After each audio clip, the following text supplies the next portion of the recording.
y minus 2 divided by y equal to 2a, তাহলে 6a divided by y square minus 2ay minus 1 equal to হট। এখানে লক্ষ্য করলে দেখতে পারবেন দুইটা অজানা মান। যদি এমন হয় যে দুইটার মান জানেন না আপনারা, তাহলে যে কোনো একটা মান ধরে নেবেন।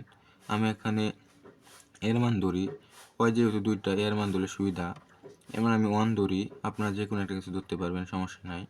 তাহলে y ইকুয়াল টু যদি আমি x ধরে করি, তাহলে x মাইনাস 2 ডিভাইডেড বাই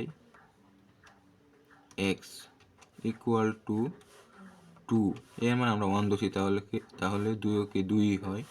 এখানে দেখেন shift Calc solve for x, এখন যেটা বের হবে এটা x এর মান, মানে x সমান ওই ধরছি, তাহলে এটা y এর মান বের হবে।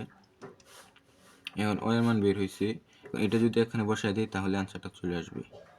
দেখেন এটা আনসার সেভ আছে 6, এর মান 1 ধরছিলাম, তাহলে 2 2 হয়, ডিভাইডেড বাই y মানে আনসার যেটা মান হয়েছে বের হয়েছিল এটা সেভ আছে, আনসার স্কোয়ার আছে স্কোয়ার মাইনাস 2, এর মান 1, তাহলে 2 2, y আছে y মানে আনসার মাইনাস 1